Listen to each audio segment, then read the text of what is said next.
You're listening to the We Are Libertarians Podcast Network. Find all of our shows at wearelibertarians.com. You're listening to the We Are Libertarians Network. Learn more at wearelibertarians.com.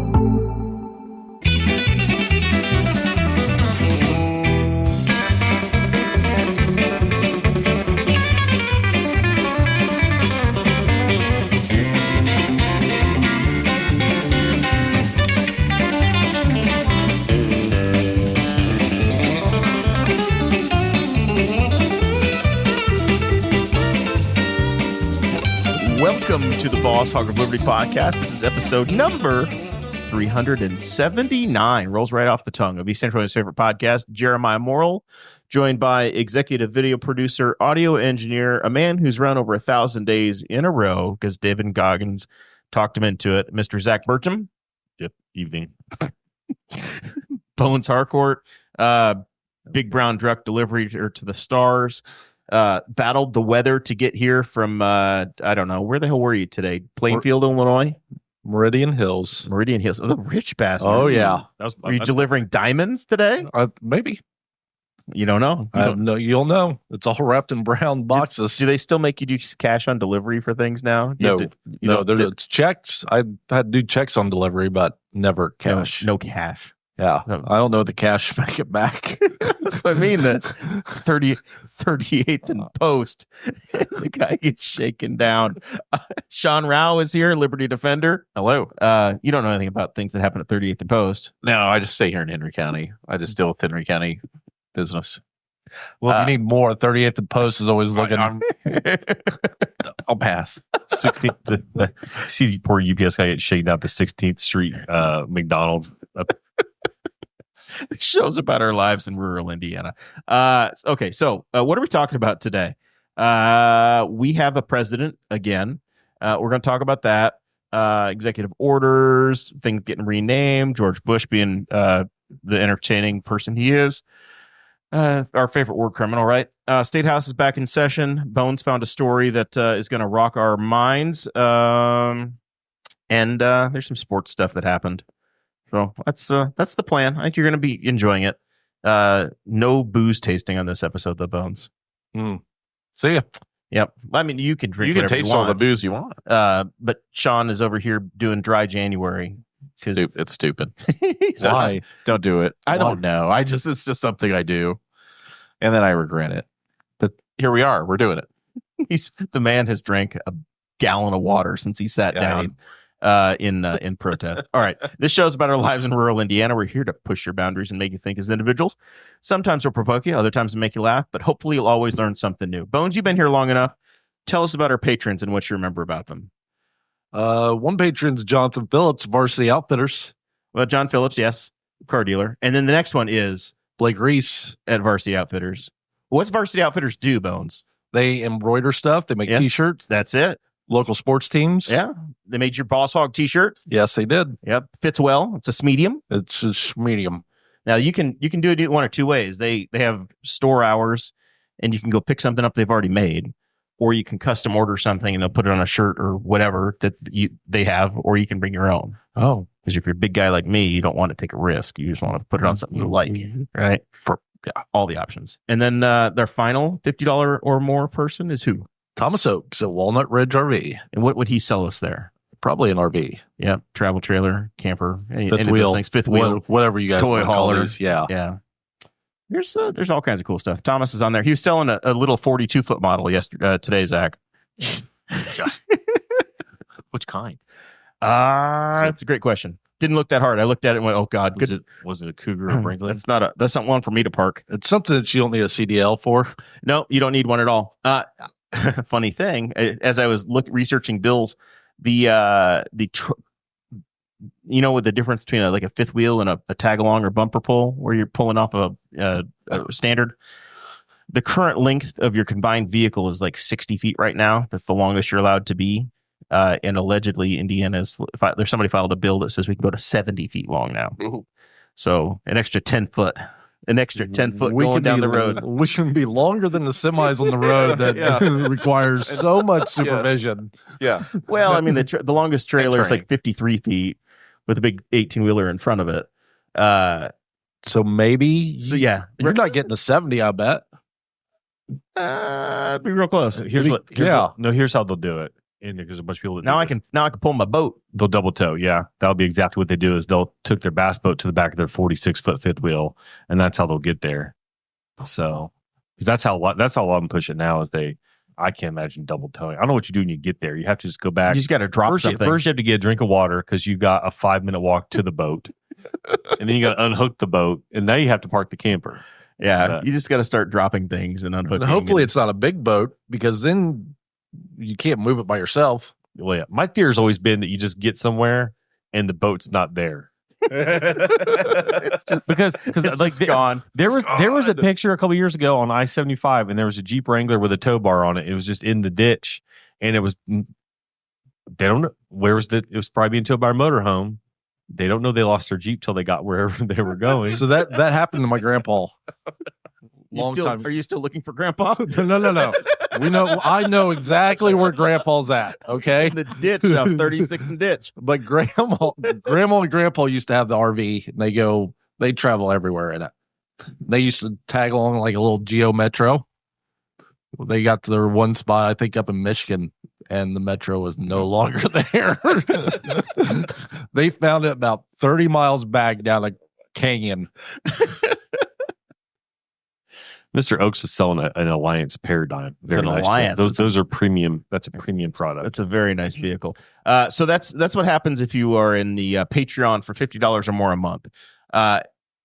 Any regular Joe can join, though. You don't have to be a premium business owner hawking your things. Anybody can help get us on the air. And when you do that, you get the show notes sent directly to you in the Facebook group, and then you also get your I'm trying to pull up the live stream on my computer as I'm going here, and I'm losing track. You get the show notes, you get the Patreon bonus edition sent directly to you in premium audio quality, and many more things. All the business is out of the way. Let's talk about the events of January 20th, Sean Rao. Okay. Was government shut down for the observance? I know flags were very erect. Flags were at full staff for the swearing in. Yeah, so the courthouse was closed for Martin Luther King Jr. Day. Okay. So I got to stay home and observe on TV the whole the ceremony and everything. It was quite the historical event. Did you? So I have a tradition. Every 4 years I go a lot more than this, but every 4 years I find myself in some sort of a Mexican restaurant with a television. For like the last 2 presidential elections, I was at La Hacienda in Muncie, but I wanted something premium, so I went to a Salsa's Mexican Grill on South Madison and tried not to get shot. But generally, that's where I am. Is I'm in a Mexican restaurant watching the presidential transfer of power, and there were 2 TVs. One, being in a Mexican restaurant is always fun when Trump gets elected, gets sworn in. So one of them had subtitles, and the guy I was with was like, "Shut the fuck up! Stop reading the subtitles for it to me," because I was like, "There's nothing. He's not saying anything." I'm reading the subtitles. I'm like, "There's nothing of substance," of course. But visually, the thing just was like, it was weird. It was strange being inside. So you start off. Apparently, there's the presidential tea at the White House. So Biden invites the Trumps in, despite the fact that Biden's like, oh, yeah, Trump's Hitler, blah blah blah. And then when the day comes, he's like, "Welcome home." It's like, here's your happy letter. Well, here's your tea, which is just Diet Coke or whatever. But it's just this. What in pro wrestling was it kayfabe, where it's like this sort of facade of we're enemies, and then the kayfabe is like what's really happening, or breaking that is and then you see that where with Joe Biden's like, "Welcome home." It's like 4 years ago, Trump didn't show up to transfer the power. He didn't at all. And in fact, if you remember January 6th of that year, they actively tried to prevent doing that. It's been erased from our memory. What happened? Yeah, it's you look it up in the history books while we still have them. So we will. I guess it was just a very surreal sort of day, just seeing him back, and then Melania's dressed up like Carmen Sandiego going to a funeral. Did you see some of this, Bones? I watched a little bit of it because you were out doing No. things, working. No, we were new contract. We have Martin Luther King Day off now. Boom. Oh, wait, of the four of us in the room, I'm the only one that worked on Yep. Monday. Yes. Well, you had to get those rebar sales in, yeah. before the tariffs hit. I had to sell. You were probably just smoke flying off You the probably keyboard. made your first quarter. Yeah, right there. It's been very busy. It's been very, very busy for the last week. I'm shocked that you get that day off. That's amazing. Why didn't we just do a show Monday? Everybody would have been free. Well, besides you had to work. Well, I work for. It is what it is. That's hilarious. All right, so did you have popcorn? Were you ready? No, You put your red hat on. no. Well, I mean, I watched the news in the morning where it said Trump was going to church or whatever, and then Right. I had other shit to do. He's going to the church with all his billionaire buddies, like they always do. Yeah. I mean, he's always going to church with And I Bezos saw and that Zuckerberg. Biden pardoned everybody in the world, and So- then Trump got in and pardoned everybody else. And So Biden on, I guess, Sunday pardoned everybody on the January 6th committee Yes. because Trump had threatened them to say that he was going to go after his political enemies. Yes. And he also pardoned Dr. Fauci, who Trump had appointed to be the guy in charge of public health. And then Trump turned on him. So Fauci got, I guess there were threats against him as well. I've lost track of who's had threats. I'm worried I didn't get a pardon. They're going to come after you next, man. You would think, and maybe So- somebody can explain it to me. Maybe I'm wrong. You'd think that Fauci was the one running around holding people down, stabbing them with needles, and injecting them with the vaccines. Yeah, Chris Galt and I got into it again, as you can imagine. Sorry, he saved your life, Galt. I know you wanted to be like Lieutenant Dan and die in this war, but here you are, still with us and pissed off. Lieutenant Dan, you got them legs. So then the morning of it came out that Biden, this is like they're all standing there, like getting ready to do the swearing in, and the Krylon comes across with Biden had pardoned his family members as well, like all of his siblings and their spouses. He had already pardoned his surviving son like a month ago. Yes. And now he pardoned the rest of the family. Which did that one surprise you, Sean? That one did. Like, I didn't really understand what the nexus was there to what. It's very confusing. I think it's just the threat of having some stooge in the DOJ that's Trump's person just say, okay, I'm going to indict Joe Biden's brother or whatever. It's like it didn't make a whole lot of sense. But then again, I don't think the world makes a whole lot of sense. So, but I could, if you're Biden, why not pardon everybody you've ever liked, known, talked to? The dog got pardoned. The dog, you got to get Major and Champ or whatever the hell their names are, pardon for biting all this. Yeah, I was going to say, I think Major needed the a pardon. Secret Service. That dog needed a pardon. Yeah, if he hasn't been put down yet. But no, it's one thing I've thought about is that the news cycle goes so fast again. Like when the Biden news cycle for the past 4 years, it's been very slow. You very rarely see Biden. You It's like machine gun. Things in move the Trump very world. slowly. And then today I was just watching the news, just trying to keep up, and then like just get prepared, just even to talk about this stuff tonight. And it's just like I'm just drinking from a fire hose, and it's just like this. All this information just comes so fast. That's what the next 4 years are going to be. It's always something every single day. Let's just get used to it. Try to control the things you can control and be present in your life and not try to worry about this stuff so much. I was sitting down today. I always have a general outline in my head. I a little behind the curtain. I plan the show to myself all week long, and I don't ever know quite what it's going to be until I sit down and write the notes. But I've got a few themes and a few ideas. And this morning I'm like, dude, I have no idea. Like I was like, I know I need to talk about the inauguration and Trump taking over, but I didn't really have a feel for where I wanted to go. And then you're right, Sean. It's just there's 10,000 things out there to pick from. So I said, all right, he's actually following through. I was like, what promises he's followed through on? He talked in the campaign about renaming stuff. In the Gulf of America, he renamed it. He directed the order that the Gulf of Mexico is now the Gulf of America, and apparently the state of Florida has started referring to it as the Gulf of America in their written notices. It's like a Borat. It's like a Borat thing, or like it's Borat. like a 30 Rock joke of some sort. It's Good news is you can't see it right now because we're getting so much snow. It's covered up. It's frozen over. So we've got the Gulf of America and Mount. I'd forgotten that we had Mount McKinley. It's been long enough now that I'd forgotten that we had Mount McKinley, became Denali. We have Denali National Park, and then the biggest mountain there, which is the biggest mountain in the country, was Mount McKinley when we were all kids.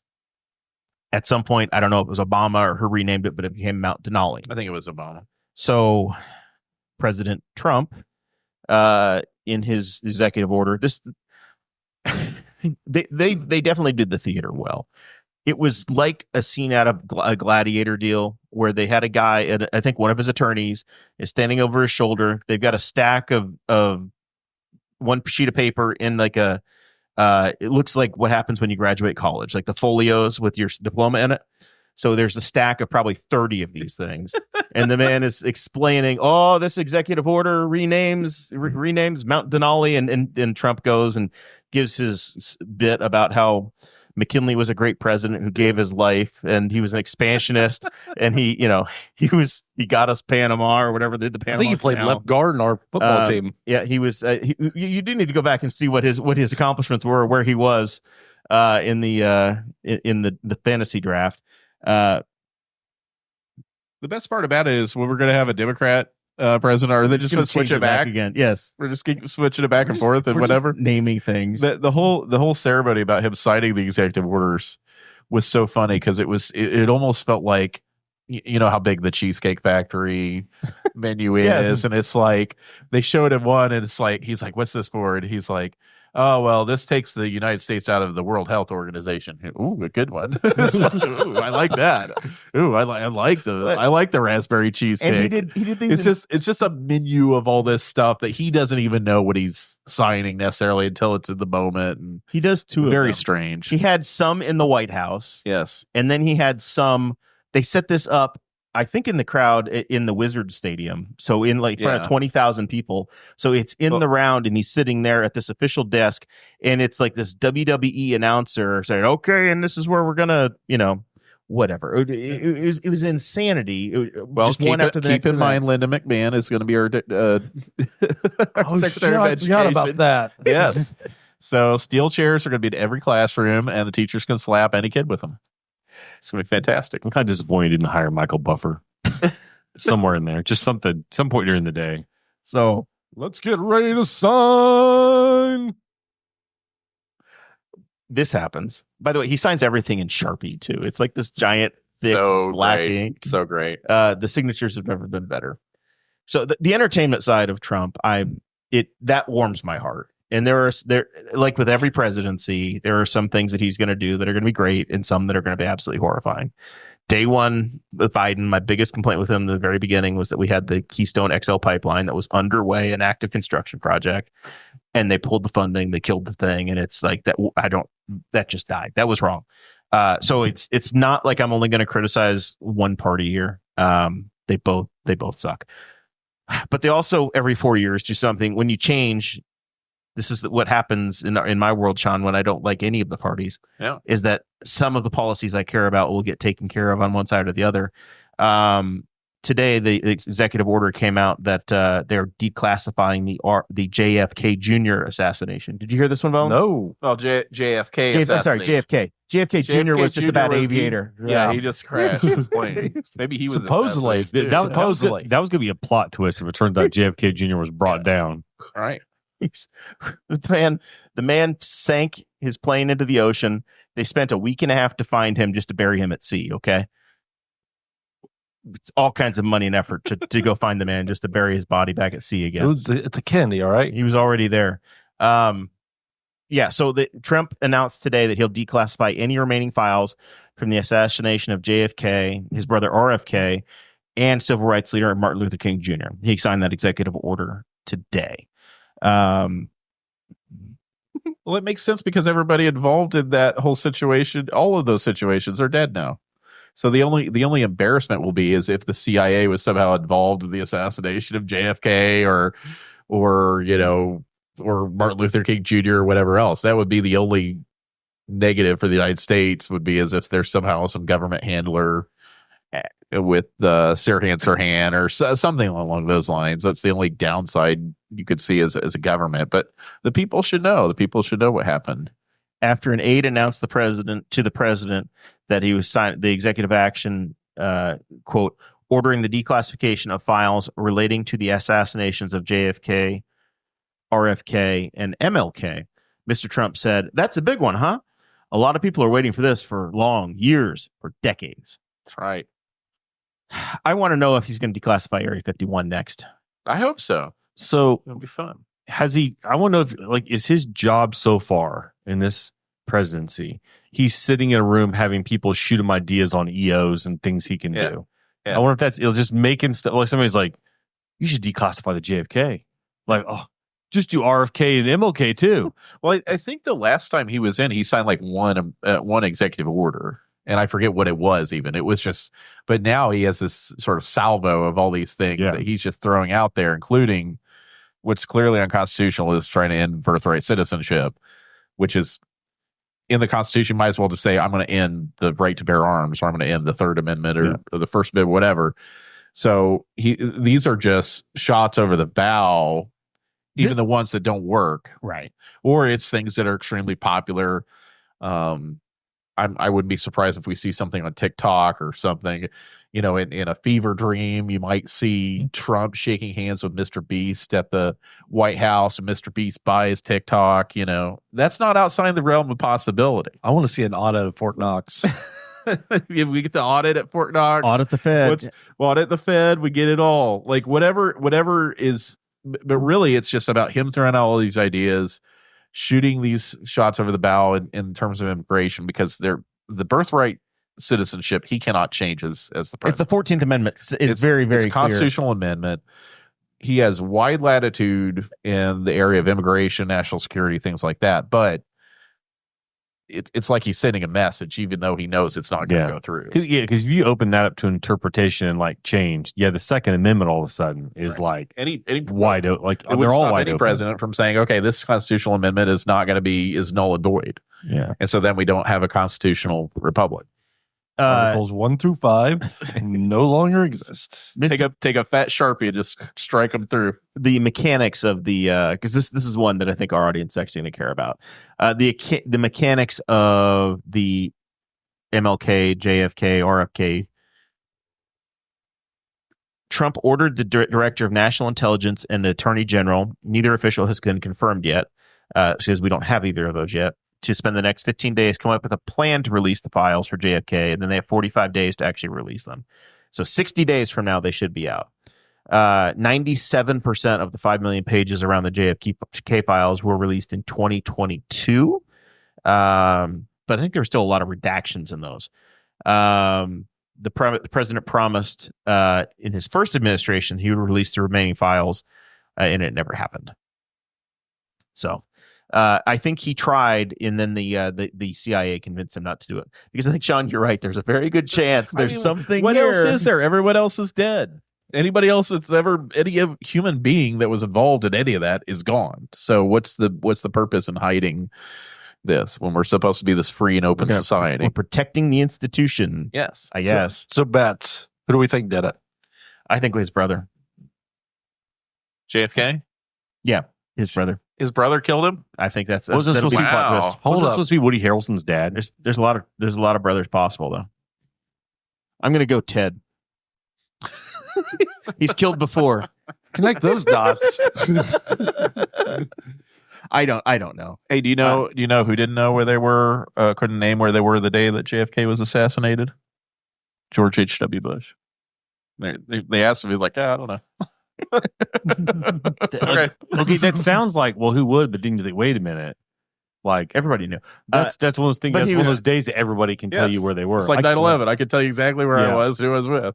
I do enjoy during the presidential inaugurations when you see the presidents get together, and Obama and Bush were just being smartasses the entire time. Yeah. The bad lip readers on TikTok. TikTok's back, by the way. Totally left that story Yeah, out. that's It was the broken thing. for a day and back because things go so fast, Sean. And now Mr. Beast is going to buy it. Was it like 18 hours? Like how long was it? actually down. It's shorter than that. It was I think about 12 half a day. Saturday. It was they posted it was going to go down, Right around 11 o'clock. and they shut it down voluntarily at 10:30 with a big message that said President Trump's going to try to fix this. We're sorry, even though he wasn't president yet. And then the next day on Sunday, it was thank you, President Trump. We fixed it. We're it literally like it's a free ad. My wife Sarah, unlike other people who have wives named Sarah, my wife Sarah deleted the app on Saturday night. I said, it's going to come back. What are you doing, Sarah? And she's like, nope, it's over. I'm like, okay, cool. So she deleted the app. It came back on. She can't get the app back. They took it out of the Apple store. It's for the so best. she can't get it back. She cannot I reload it on heard there. people were selling iPhones for like $1,200 that had TikTok still on them. Whoa. I didn't know that was. I was like, did it disappear from the App Store or whatever? Like you can't sideload it or something? Well, I think you can sideload it, but she's too chicken. She should have tried to turn it off right away and try to restore it and see if there's a restoration from a couple before she deleted it. Yeah, I heard about that and I'm like, why would you need to do that? It came back. But if it's not in the App Store. It's not in the App Store. So she deleted it and can't put it back on there. You're not kidding. It's not. God, did we miss a money-making opportunity? Hey, it sounds like it's still there. You can still your phone right now. Somebody's jonesing on the street corner, just shaking. I can't get I it. need to swipe up. I need to swipe. China can't see what I'm doing. Need that dopamine drip. All right. A little more locally. We have President Trump and Governor Braun, week 2 of the Braun administration. They've both put out executive orders saying that we are getting rid of remote work in state and federal government. My question is this what we talked about before with trying to reduce headcount through Doge? And what are your feelings on it? I guess it's like you're trying to build friction to tell workers you got to get your ass back in the office, so that they're hoping that they just don't come back in and then they voluntarily leave. Like it almost feels like they're trying to just strip away whoever they can to get them to move on voluntarily and not go in and have to fire a bunch of people. Braun has written in that there are possible exceptions. I think there's the ability for some supervisors to say you can, but they don't want you being on a beach in Florida or Hawaii. You have to be in the state. They have to be in the state of Indiana if you do get an exemption.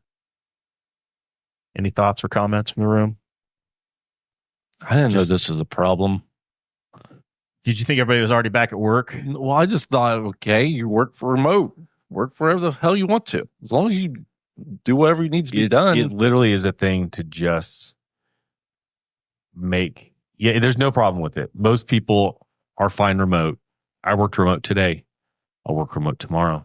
I got just as much done today as I will tomorrow. But it's a thing where like they're not suffering enough unless we make them drive into the office. And there is probably a little bit of we want some people to kind of fall off based on this. But the problem is you're not going to lose your bad people that way. You're going to lose people that can easily go find another job. And I know like where I work and the greater agency in which I work under is at the lowest staffing level in like 20 years. They're running about as lean as they can at this point and really need to staff up. So they don't have the ability to replace the people that they're going to lose. Didn't he also announce that he wanted to open up positions where maybe you didn't necessarily need a college degree? Braun wants to go through all the state jobs and reclassify whether or not they need college degrees or to not. Figure that out. So I would think if he's trying to cut down on headcount, he's not going to try to expand. You're trying to probably lower the cost of your labor at that point. Lowering cost of labor, but you're not necessarily trying to reduce the number of employees necessarily. I don't know. Like in the agency that I work in, which I'm a weird group. The agency I work in is a weird group. We have to get the federal permission. Like we're a federally funded group. We have to get their permission to hire. Yeah. So we could lose people because of this. And it's nothing and it doesn't save them any money on the state level, but we can't hire them back without federal approval. But yeah.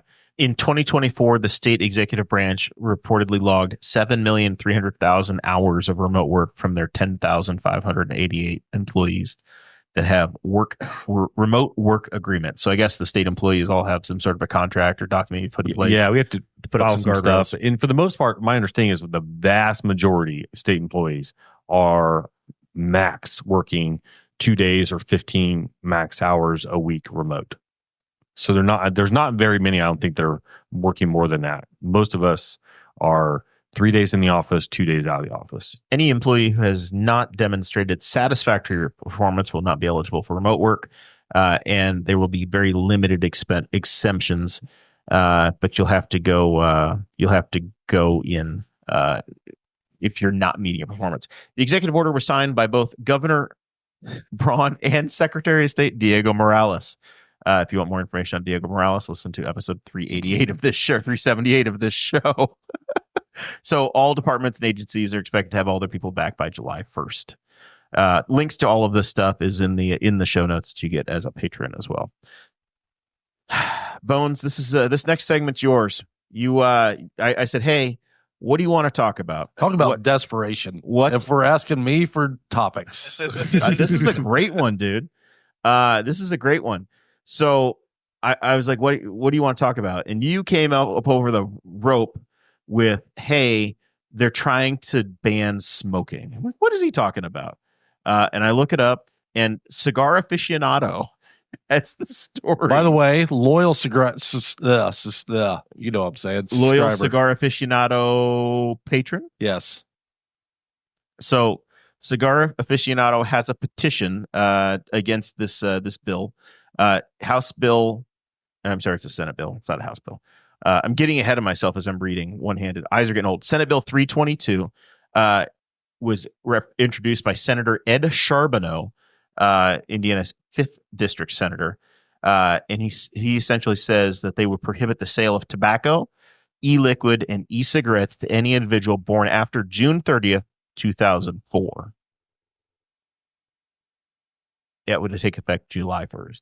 So if you're not 21 by July 1st. No, June 30th. Well, yeah, I'm sorry.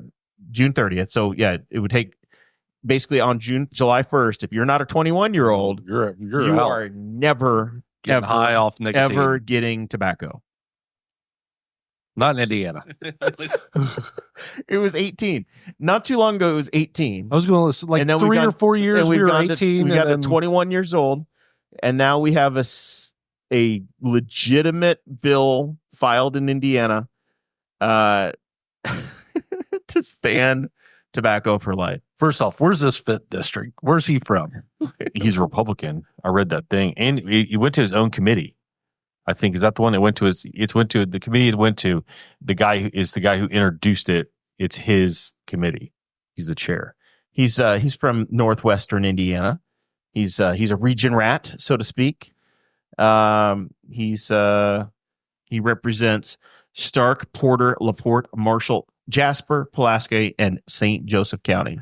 Would it criminalize possession of tobacco products for somebody of that age? You're thinking group? this is already a moneymaker. Well, I mean, it is going to be, because if this passes, I mean, lawyers are going to make money on this because it's ridiculous.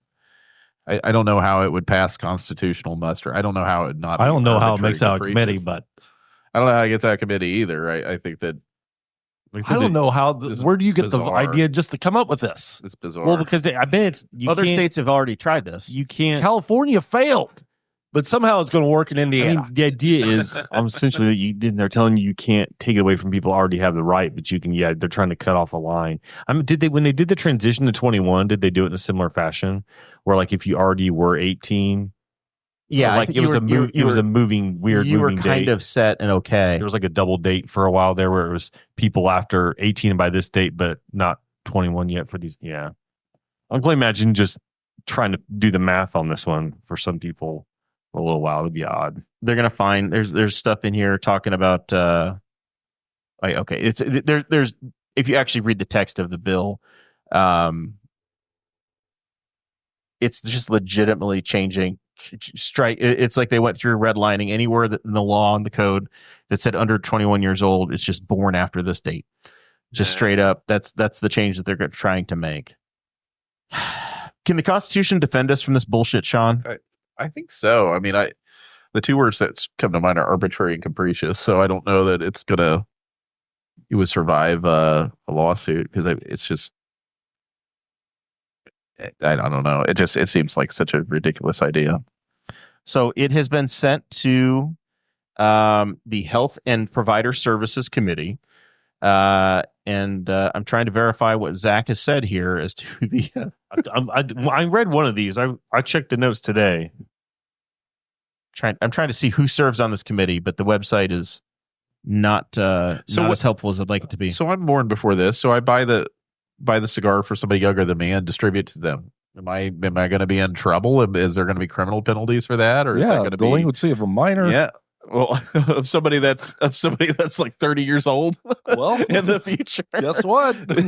A former minor. What if you're 24 years old and your wife is 20 right now, right? You buy her a cigar. Sorry, honey. Yeah. You're now 20 years down the road. You're married. It's interesting. And your wife is. No, sorry, I can't let you have this. Talking about the permanent ability to purchase that. I mean, you can't buy alcohol before you're 21, but eventually you turn 21 and you can buy alcohol. But yeah, anywhere in the state, if you drive like 2 hours, you just buy weed. In another state legally, and then you can illegally possess it here. Our former state senator Gene Lysing is on the committee, and Boss Hog former guest Mike Kreider is also on the committee that's going to be hearing this. Yeah, the chairman of the committee is Ed Charbonneau. So yeah, he went to his own. Yeah, his committee has it, so they have to look him in the face and say no.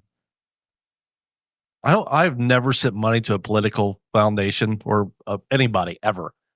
Not one penny. I mean, this doesn't affect you. You're good forever. Bones. I understand that. Why are you worried? This is none of your business. But I am sending money to whoever runs against him next time. I swear to God. Of all the problems that Indiana is, this one we got to deal with. This one broke my back. Okay, like I could deal with a lot of bullshit. Sure. This one's like, okay, this is just retarded. You're gonna have to make a better argument that this is retarded, Bones.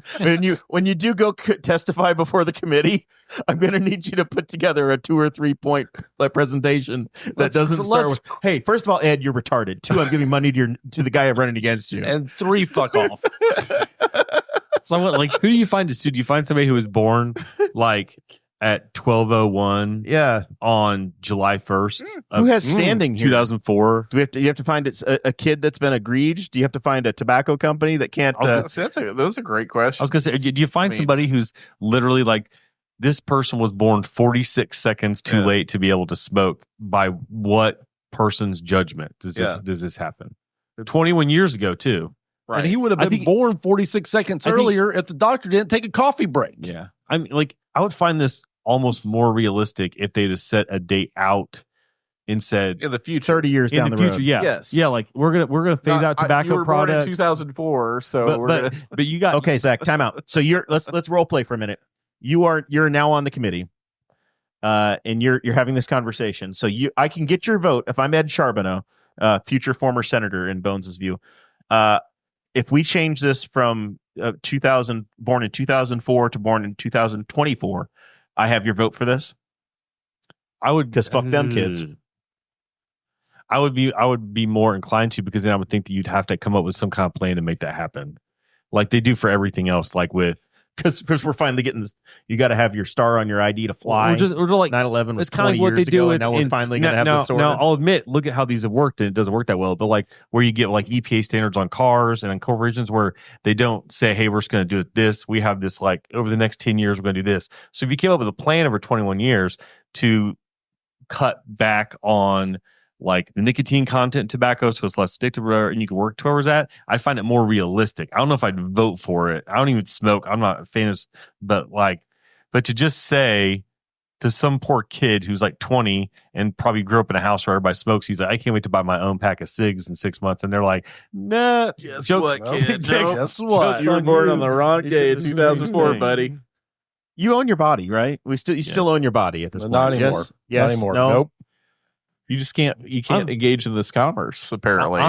I'm more inclined for them to find a way to say, hey, if you're going to do this, we have to find a way so that it's not costing people who don't smoke money, in terms of like we're throwing them on Medicare. You'll never be like allowed that. health insurance. Or I don't know. We're already not allowed to do it inside anymore. What do you people want? Well, I'm from a generation like, all right, used to eat. I remember we going to Cracker Barrel and there was a smoking section, non-smoking section, and there was just a piece of lattice in the middle. They didn't put the plexiglass in yet. You just blow the smoke through the lattice, and it was like, okay, that's how that works. So I had a principal who smoked in the school when I was in elementary school. We used to we Lincoln? won World War II on the Yeah. back of cigarettes, and here we are in 2025 getting rid of it. They're going to spend, if this were to get passed, how much money would the state waste trying to defend it that they could just use for some other more useful purpose? Yeah, of the issues we're facing in Indiana, this has to rank Yeah, at I the don't bottom. think this is it. So Thank you, Bones, for reading this into the record and driving our blood pressures higher. You're welcome. Anybody in the room married? It's going to be harder to Yes. get divorced if Representative Tim Wesco gets his way. State Representative Wesco filed Bill 1684, which would eliminate no-fault divorce in Indiana. do we know what no-fault divorce is? Well, you do have a family law attorney sitting here with you. Let's check in with Sean. So under Indiana law, you can file a petition to dissolve your marriage. You have to allege certain facts when you're married, when you're separated. But one of the facts you have to allege is that the marriage is irretrievably broken. It's something that you just, it's in the statute that you put in the petition. Only one party has to allege it. Only one party has to agree to that being the case. The other party could say, we could totally get it back together. We could fix this thing. What's the most minor thing somebody could say and be like, this is my reason I'm getting out of this right now? They don't have to give a reason. Just that's the reason. I'm just done. Yeah. I'm done. Irretrievably broken. Done. Just so That's all you have to say. All right. I don't even get into, because if you can imagine my day, if I had to hear why you're getting the divorce from everyone, I would literally get nothing else done. That's all I would get done is just hearing why people are getting divorced. Frankly, I let them know I'm sorry that this is happening in your life. I care about you, the person, as my client. The judge does not care about this. That's the important thing. Would you have to prove it? So what they're proposing here is that either both parties agree that the marriage is in fact broken, or have some sort of non-paid witness who's known them for 60 days to say it's broken. And I saw in the witness can be an officiant of the marriage, a signed witness to the marriage, a parent or sibling of either party, a friend who has known the party for at least 60 days, a religious leader with knowledge of the marriage, or a licensed counselor with knowledge of the marriage. basically the intent is to keep unhappy women from getting away from men. That's what it seems like to me. And I read the tweet from Skippy here who suggested this, but where he's saying, I sat in a courtroom and I watched these parents casually getting divorced. I will tell you, I've done divorce work for 12 years. Nobody casually plops down money in my office to end their marriage. It's a very thought out process. They don't come in and say, you know what I could do today? I could go on a hike. I could go jet ski. I'm going to get a divorce. Let's just give away half our shit. I want to basically eliminate half of my net worth, and more than half, because you give half to her and half to Sean. You're down to 20%. Get the dog in your truck. That's about it. No, it's patently ridiculous. And then there are also issues in marriages. Unfortunately, domestic violence is a serious issue in America. Domestic violence is a serious issue in Indiana, very serious issue in Henry County. You shouldn't have to go through these steps to try to file and get away from someone that is abusive in any sort of way, whether it's emotional, physical, whatever. Nobody needs to be subject to that. But to add these additional conditions to try to get divorced is not going to make divorce less frequent. It's not going to solve the underlying problems with why people get divorced.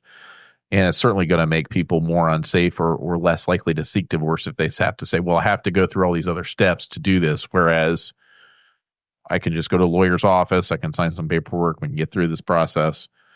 A lot of divorces, you don't even have to walk into a courtroom. Parties can agree. They're amicable divorces that get done. But I think this is really dangerous stuff. And it's very clearly going to affect women more than men, because I think it gives men more control in the grand scheme of things. If they're, we have to go through counseling or marital counseling or whatever to finalize a divorce. And I don't think that's the right way to go. You never know what's gonna take. Like in a general assembly, all these crazy bills get filed, and you never know what's actually going to get out of committee and what's going to pick up momentum. Yeah. But if this one picks up any momentum at all, once again, the protests and the public outcry is going to be freaking unbelievable. Yeah. I think. Well, there's for women's safety alone. Yeah. Well, I'm right. not sure how like private those.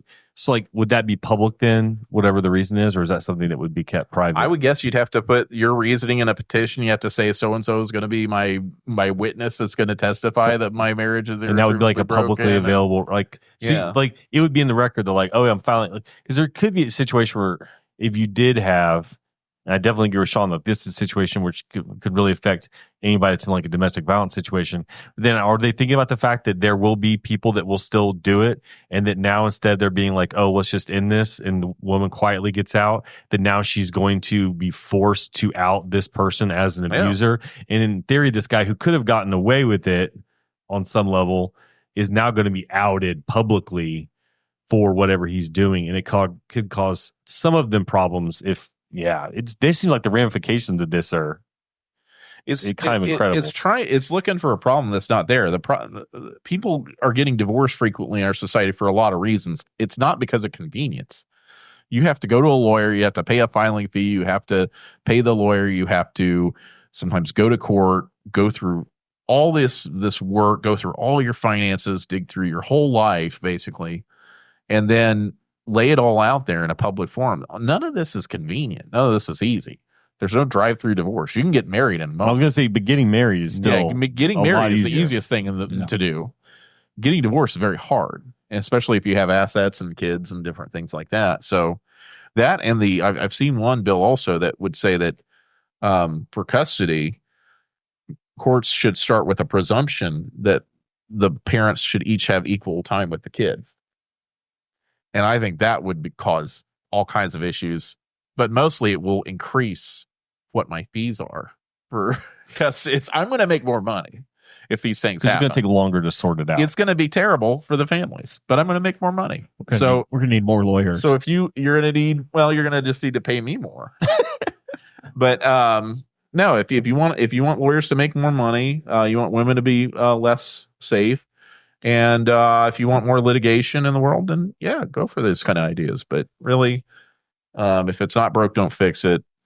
Really, what needs to be fixed is more issues outside of the legal process. It's more to do with healthy relationships, with toxic masculinity, with all these other issues outside of the actual litigation machine. Right now, it's pretty easy to get married, right?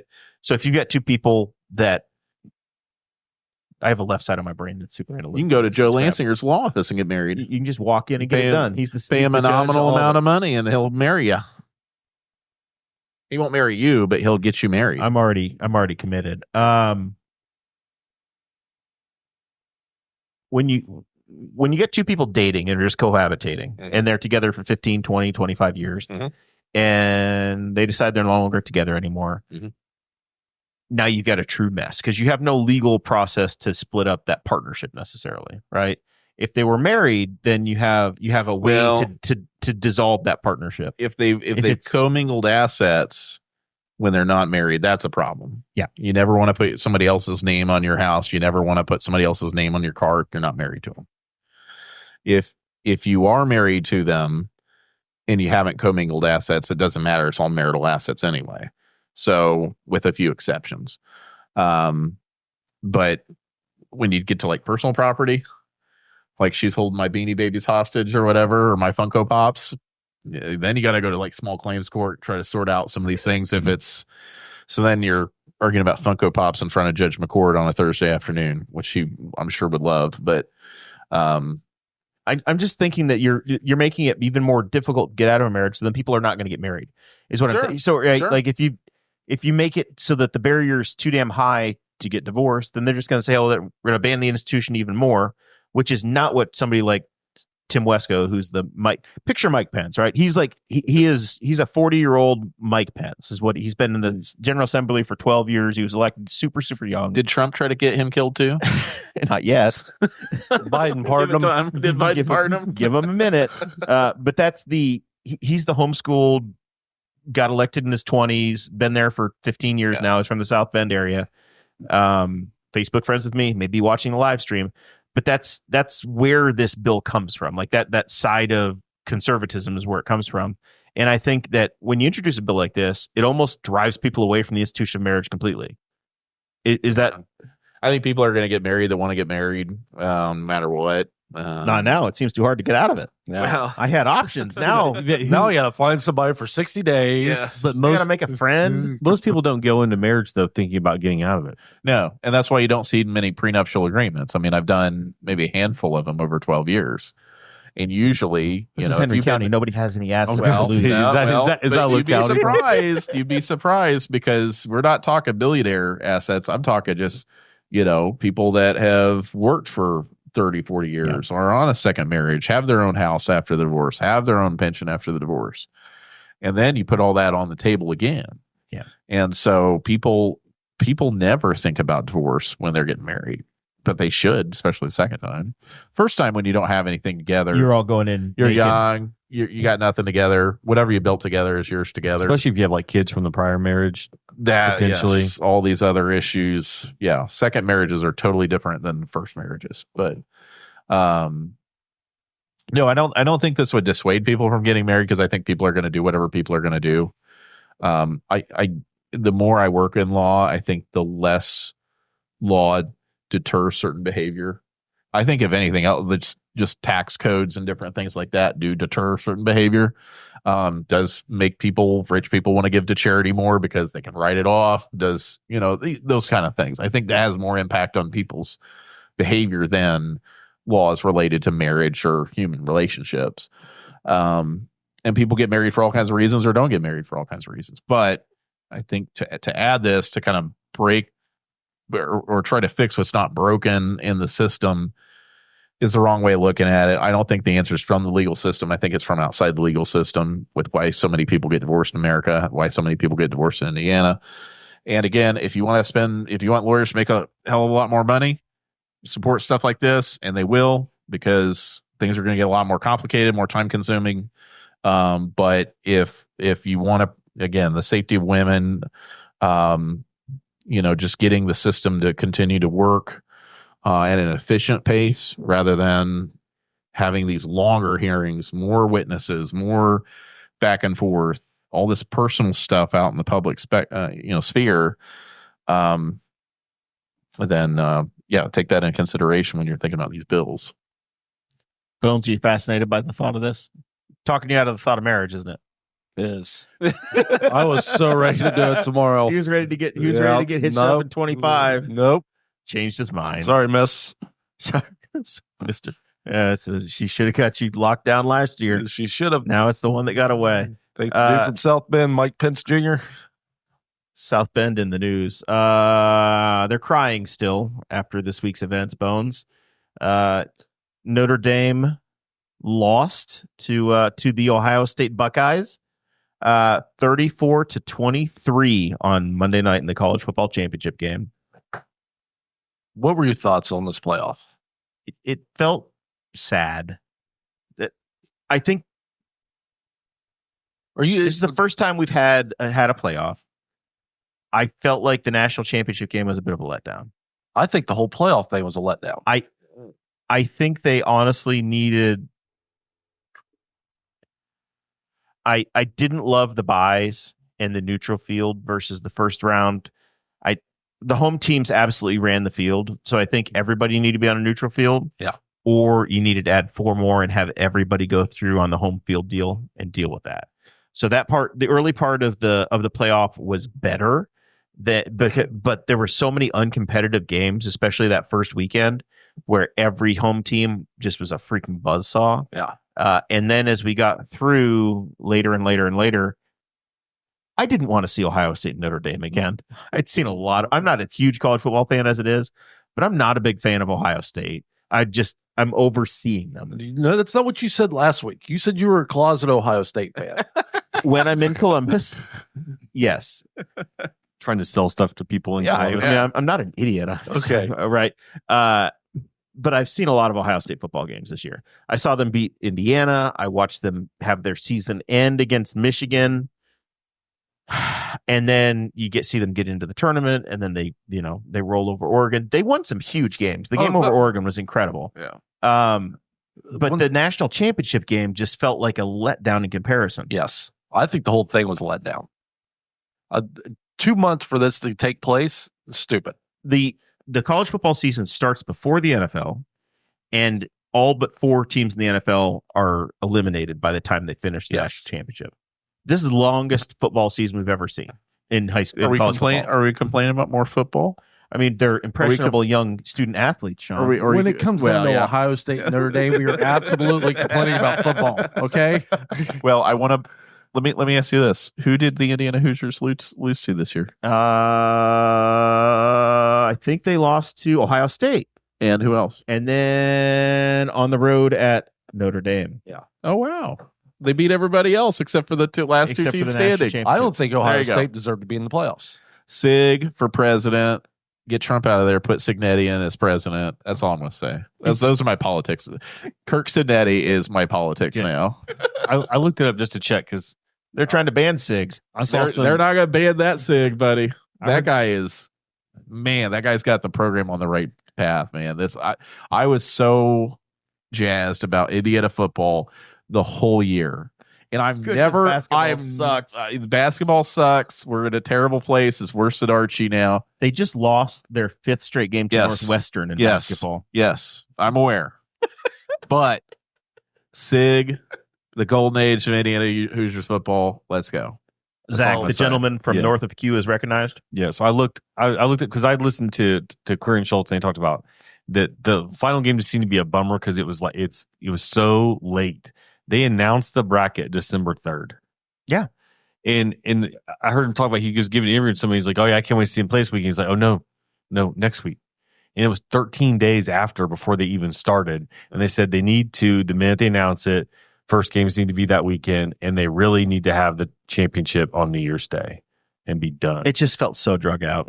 Yeah. Just 2 months. It felt like 2 months of playoffs. Okay. When we're in July and August and you've got the Reds on the radio and nothing else, we'll talk about how much football we really need. I don't care. I don't watch any football, so it doesn't bug me, but it did seem to drag on. Sean? Like they played a game that I thought that was like, there's another round of game. I thought it was the championship game already. It was the semifinal still. I was like, this is still going? Thanksgiving. I thought this was the Boss Hog, not my wife explaining to me how long the football season is.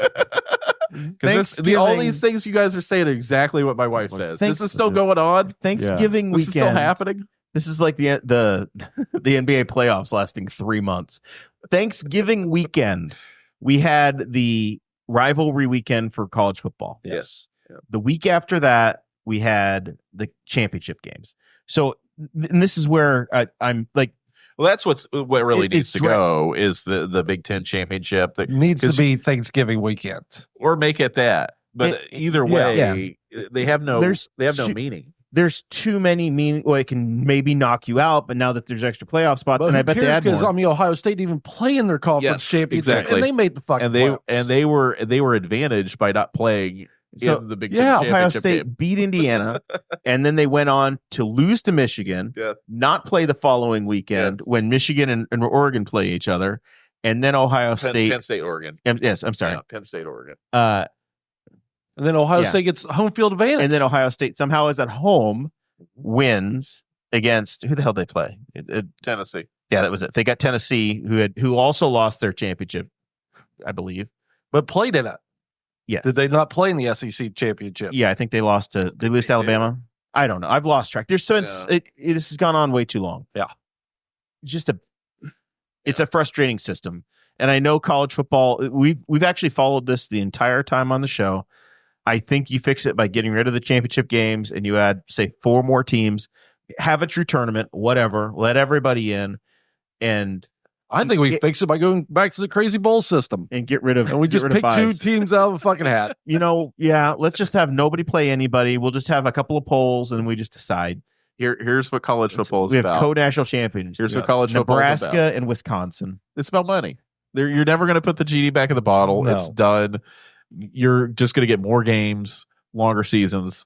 They're never going to go back. When the NFL went from 16 to 17 games, they're never going back to a 16-game schedule. Ever. So you just have to understand that that's what the reality is going to be going forward. And frankly, if it's more football, I kind of like it because it gives me something to watch, gives me something to follow. I'm not a big TV guy, but I do watch a lot of sports. Sean, have you ever considered IndyCar racing? I can't do racing. Why? I can't. I like a little bit of the Formula One stuff when it's like at Monaco and different interesting. That's the worst race they have. That stuff is Not interesting for because people watching. it's visually interesting. Yeah. It's stimulating to my little all right. Cocoa Melon brain. So get your phone out and put on your calendar the IndyCar at St. Petersburg race on Fox. At the March 1st, I think March 1st or 2nd, Zach. It's on a Sunday. It's on the waterfront. It's visually stimulating. Yes. Because I watch a lot of Cocoa Melon too. I got to be stimulated all the time. This is on the waterfront in St. Petersburg, Florida. Okay. Street course race, Not just like Monaco. quite I like it. Monaco. Well, I'm about to say Monaco's very. Is this St. Petersburg, Florida? You're comparing that to Monaco? Okay, I'm just saying that. No, I'll compare Long Beach to Monaco.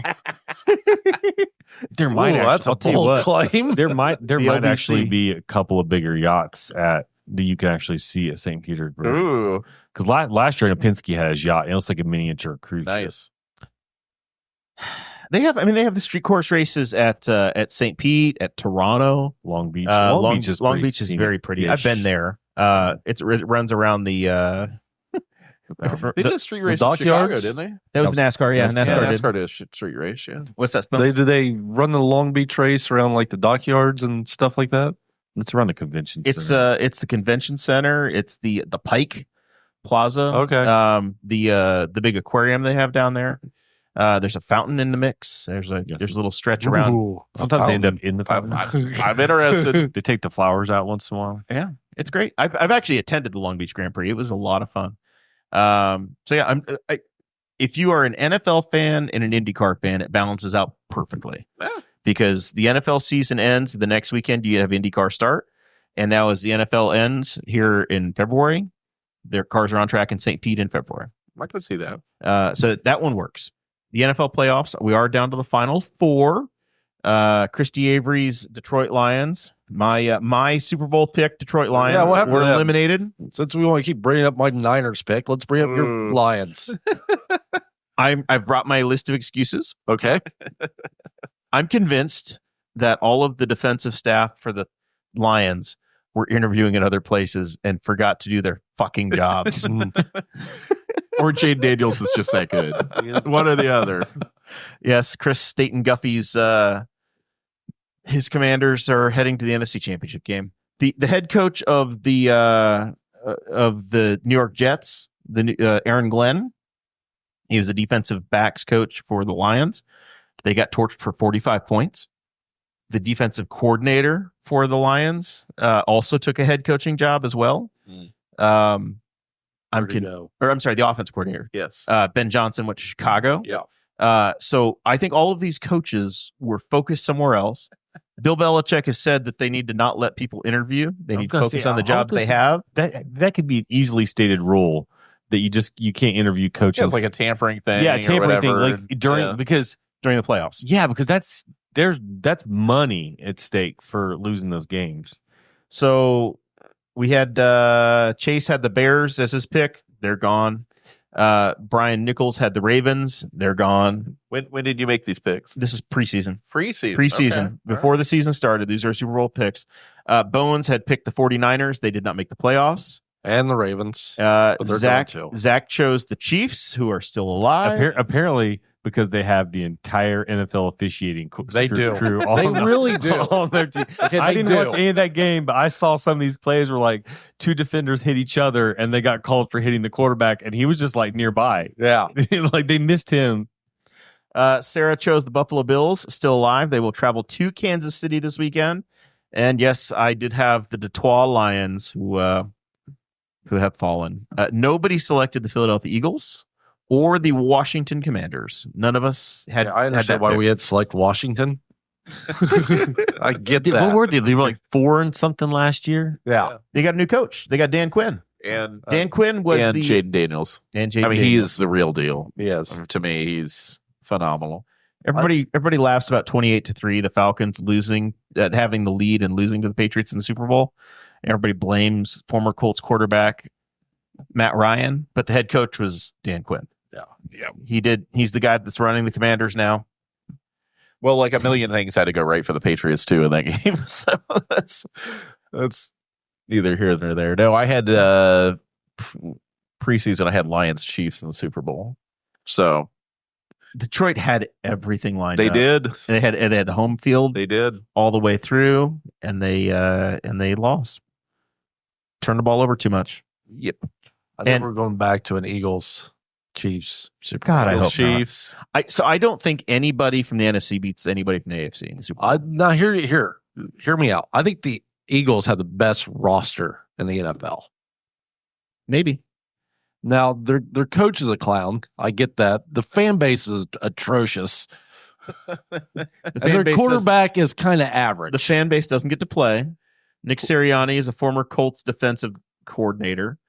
He's made one Super Bowl. Yeah. He's a clown. Okay, he's a clown. All right. He's a bro. He's a football bro. He would be outcoached by Reed for sure. I think if it comes down to it, close in the game, I think Quinn has the edge over Sirianni. But you know, I don't know. I'm with you. I think whoever wins the AFC wins Super Bowl.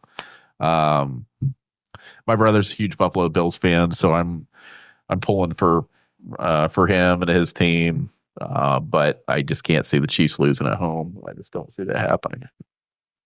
I don't know what the weather's going to be in Kansas City this Bad. weekend. Is it Bad. rough? Yep. Is it supposed to be bad? I thought it was going to be nice. So we got I heard it's gonna be a cold. game in Philadelphia and a game in Kansas City. The Philadelphia game, the Rams, they really quit, I felt like, and then they made it really interesting again. But that game became completely snow covered, and you had an indoor Los Angeles team that's been ravaged by fire for the last 2 weeks. I was going hard for the Rams. And their season ended. 34 on Sunday. Sunday. I guess I heard wrong. Yeah, that's fine. What's our Philadelphia forecast? Need to know for the bet for the decision I making. don't know.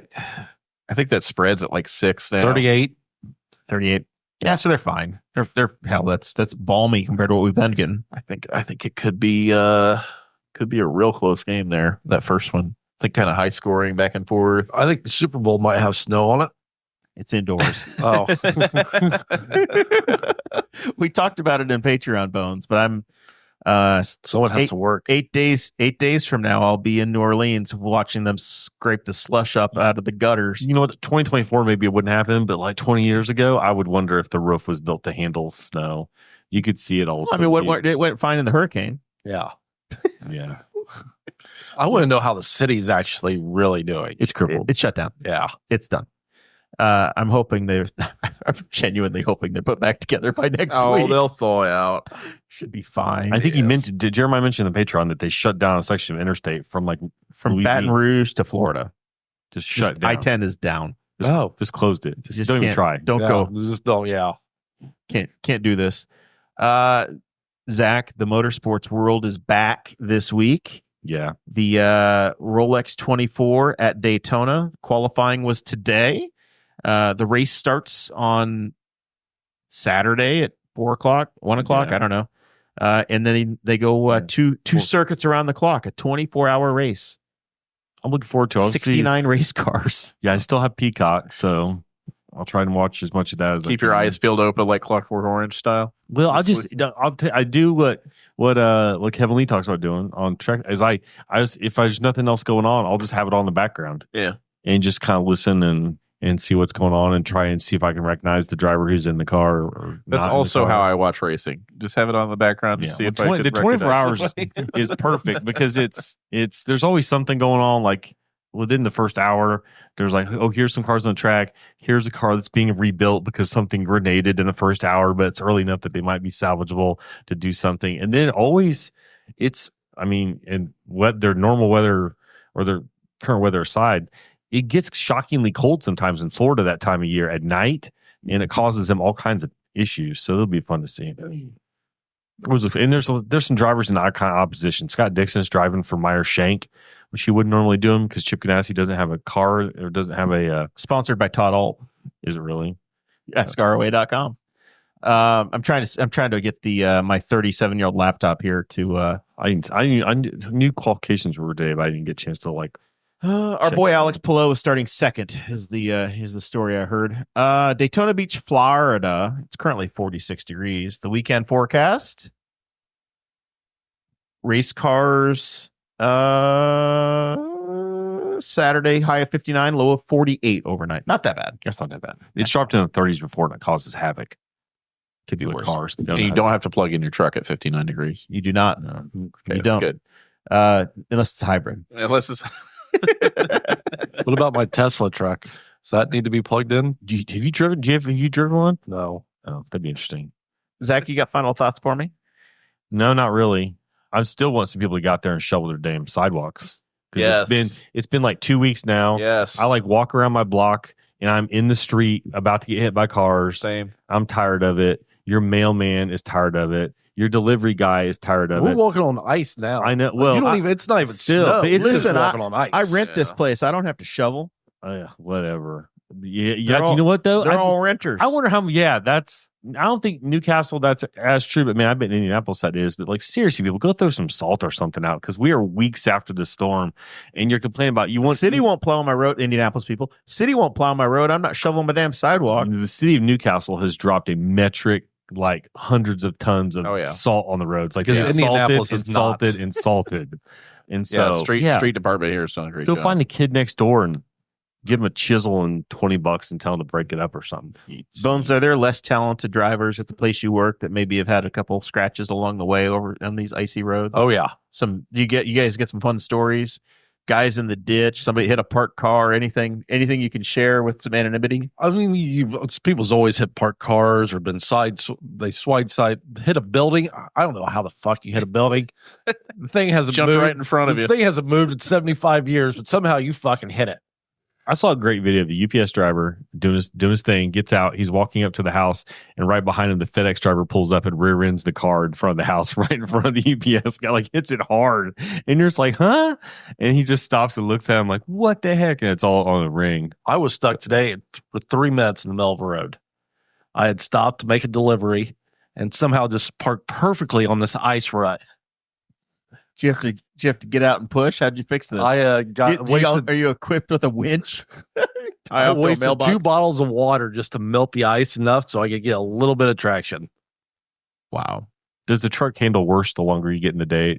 Can you tell it's because getting it gets lighter. I was going to say, can you tell it's getting lighter? Yeah. I bet those things handle terrible. Oh, terrible. unload. Absolutely horrendous. A big box truck. And that's if you ever a big want to know how dually- bad a road is, ride a UPS truck because you will feel every little bump.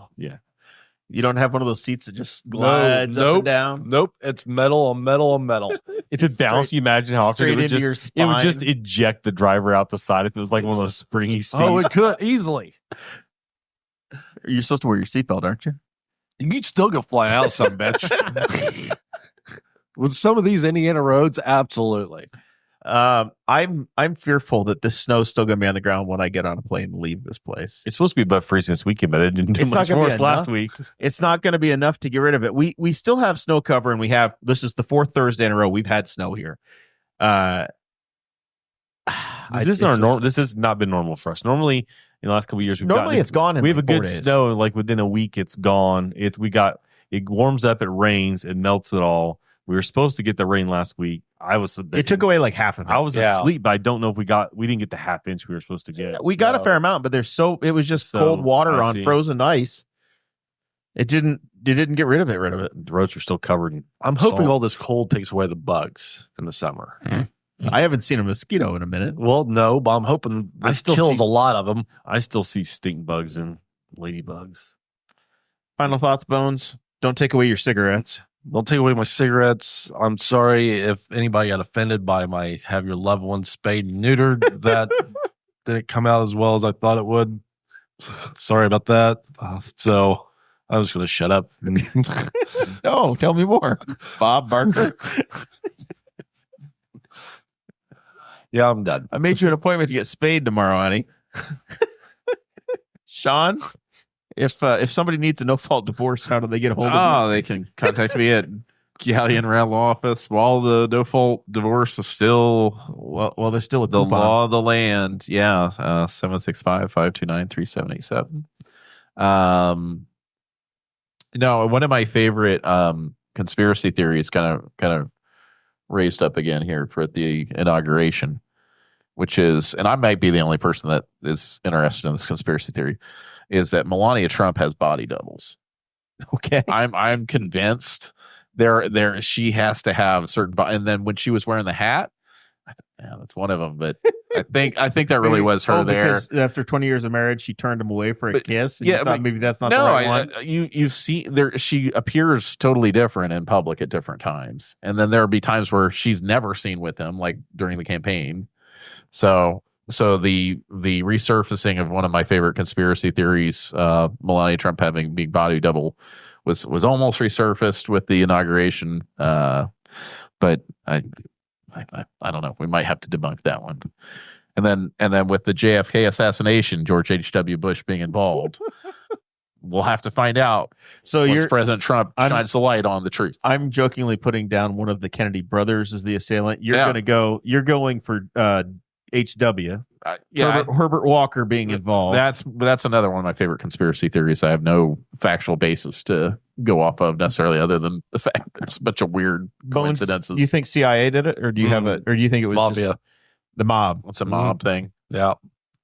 Zach, you're going to choose. You're the government guy, so you're just going to say that it was Lee Harvey Oswald. This is all for naught. Yeah, I thought I did hear. Like, one of the more fascinating things is that one of the people they think might be involved is, wouldn't it, Woody Harrelson's dad, who was an assassin? Now I got to go on that conspiracy. I think that's a thing I've heard, is that Woody Harrelson's dad was an assassin, and some people believe that he might have been involved. Woody Harrelson as a Madison drug dealer? Yeah, Woody Harrelson? The actor. That's, I think, the same guy. Could be. Snowballs. It's 4 years of this shit, man. He's a lame duck.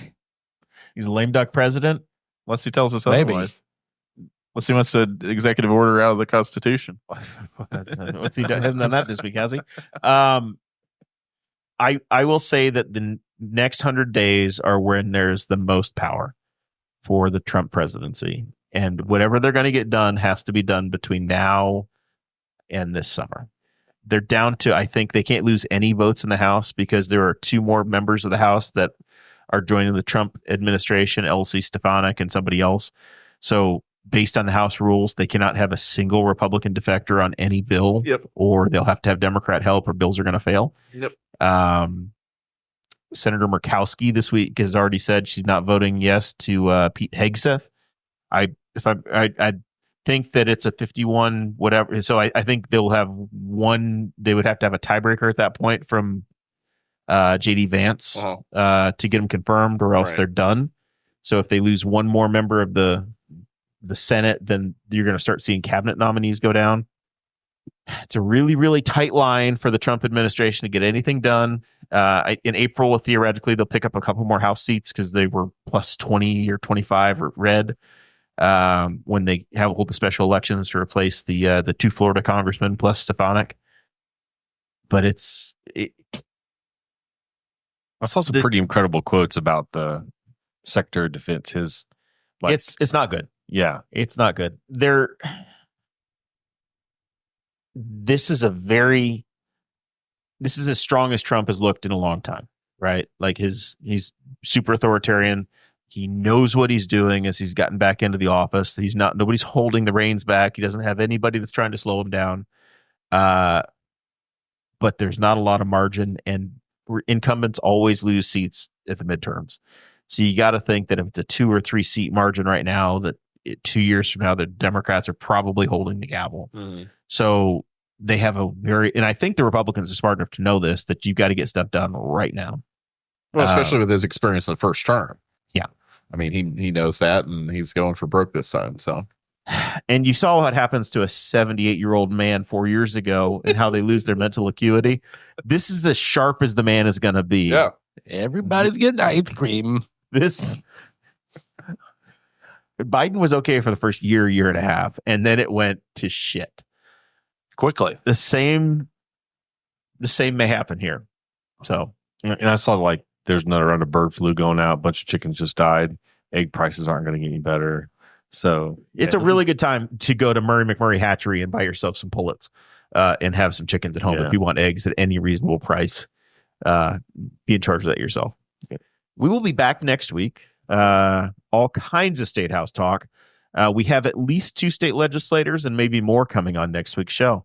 And maybe, just maybe, you'll see Dakota Davis. Here's your teaser. We'll see you next Thursday.